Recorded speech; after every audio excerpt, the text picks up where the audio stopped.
Hey everybody, welcome back. And we're looking at our DBQ for the Unit 3 review. And right now we are looking at document number 1, seeing how we're going to get our information down there and lead to our points. So we're going to put down the main idea of document number 1. And I got document number 1 here real quick. I'm just going to read through this one fairly quickly here so we can see it.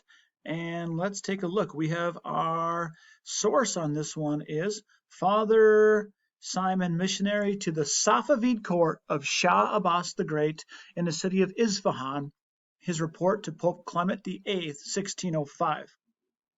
All right. He is very valiant and has a great liking for warfare and weapons of war, which he has constantly in his hands.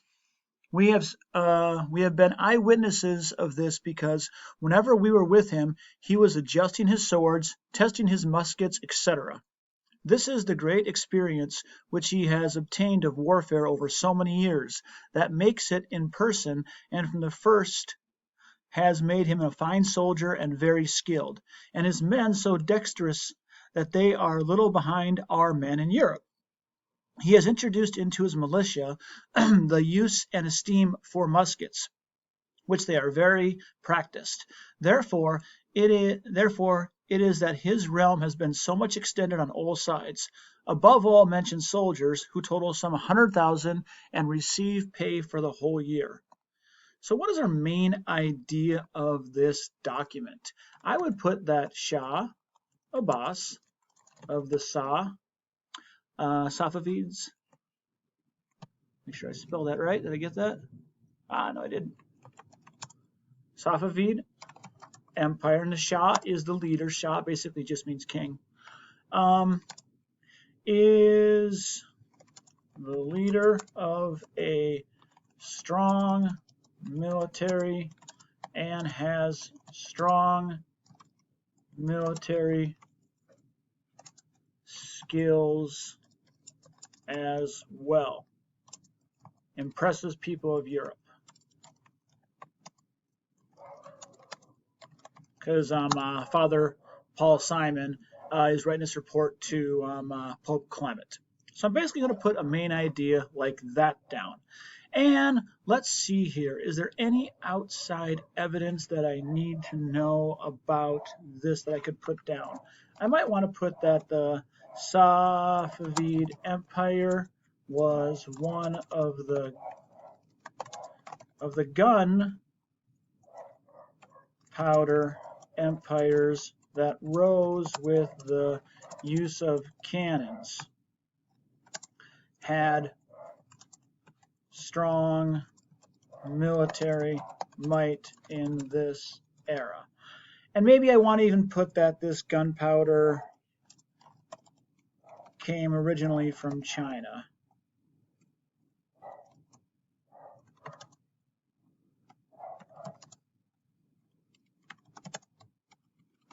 Came from China on Silk Road. And this led these empires to become strong.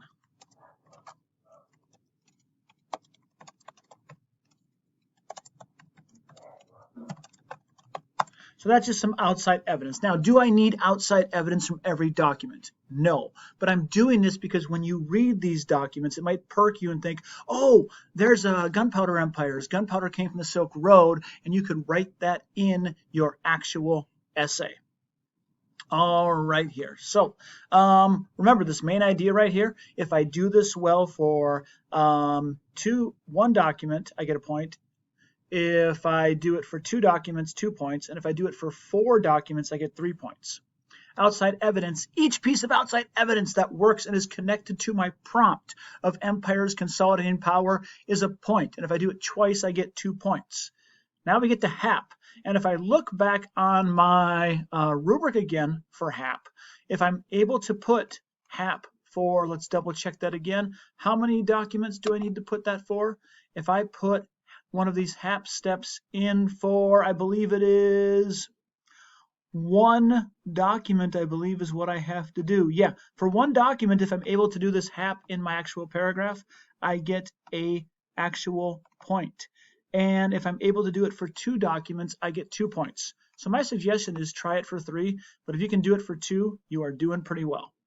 So what could I put for HAP for this document? Let's see here. Oh, I got it. We have some point of view on here, or some point of view in this document. So I'm going to put POV. And what is our point of view that I'm seeing is that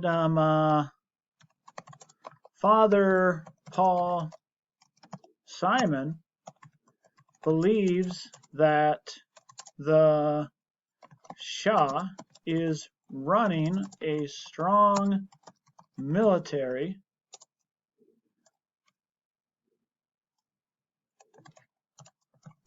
almost as good as Europe and is communicating this to the Pope.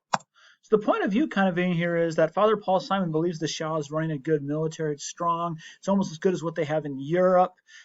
He might even be saying that about Europe because he wants to, he doesn't want to tell the Pope that they're better than us, but he kind of wants to let him know that, this is an impressive leader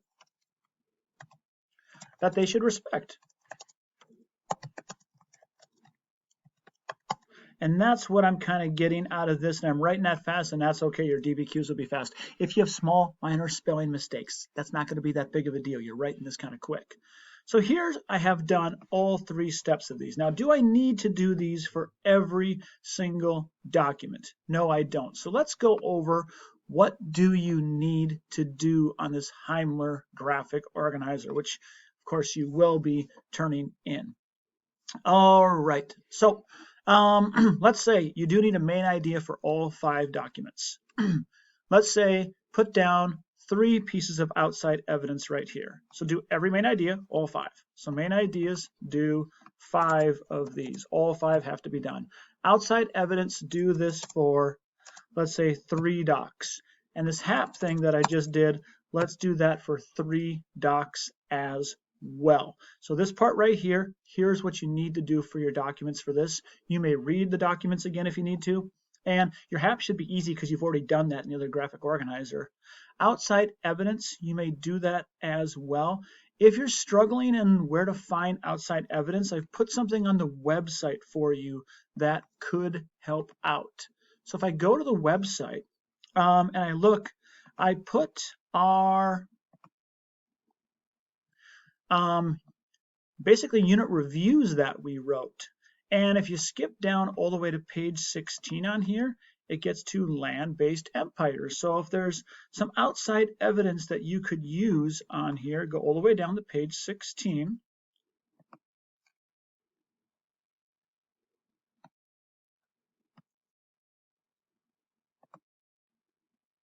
And I would focus more on this thing that says governance because our DBQ is about, we were talking basically about how they consolidated power. There's Deborah Sheme there. There's Janissaries there, which could possibly be thrown in.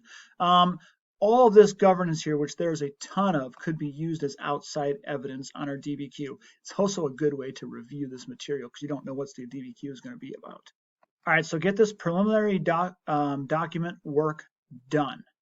Now groupings, which many of you have already done. The next step is you need to group your documents. So you're going to put them on here too. And a topic sentence. So put the documents that go together and topics that you are thinking about. Now there are many ways you could sort this into different topics. You could use basically emperors showing their extreme power to people. There could be military might, could be a possible topic. Control of weapons and military could be one. You could also have a topic potentially of education or use of education, use of training, making sure that the people in charge were skilled. Using skilled workers could be one. But break these up into 2. And in a 5 document DBQ, I'm going to say 2 topics would work, and use 2 documents for one, 3 for the other is your best way to go. So go ahead and fill these out. Put the documents you want to use, put a topic sentence on here. We are going to have 2 o'clock on Friday, today when you're probably watching this, on Friday, April 18th, we are going to have a discussion of this as well, that we can talk about topics. Okay? Now we're going to get into our thesis statement context. This is crazy, but there might be a third video, and if that happens, that happens. I want to make sure we do this right. So let's get into our thesis. All right, so here is what I'm going to call the easy way to write a thesis. All you're going to do is put the topic and then put claim 1 and 2. And what I mean by that is we have to have something along the line of land-based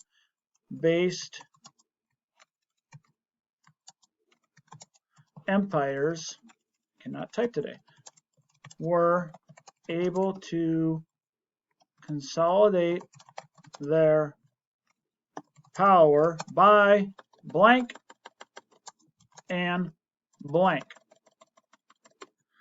Land-based empires consolidate power. That's basically restating what the prompt is saying in there. So I'm putting land-based empires were able to consolidate their power by doing this and this. Where'd I get this and this from?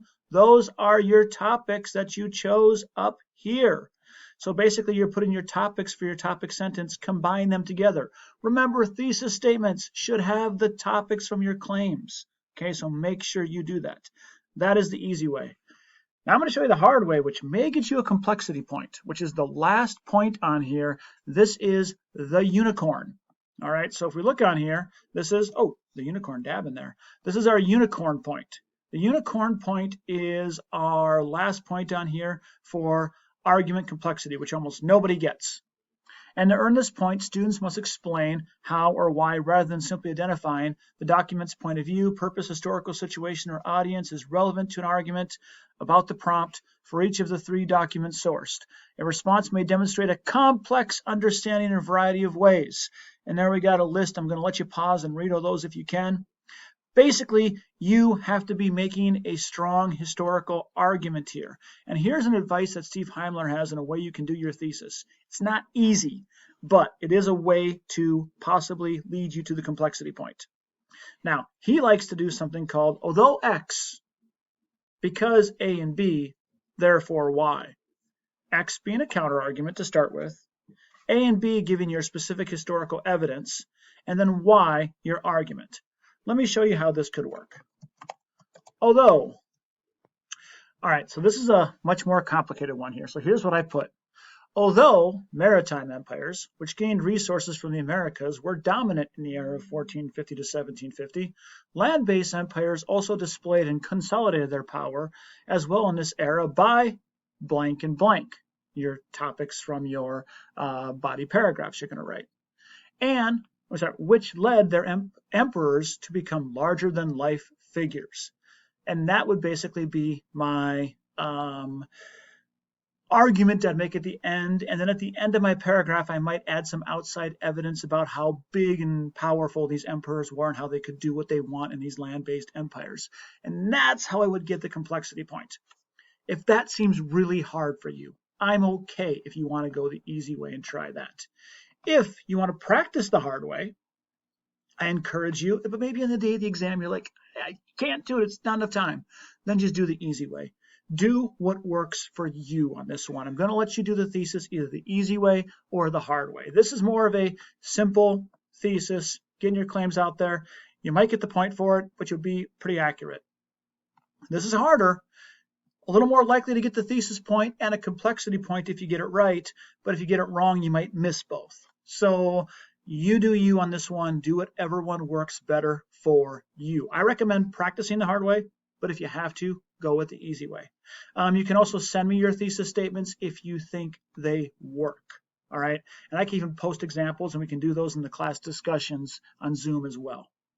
All right, we have contextualization and going through our writing, and I'm going to do that next.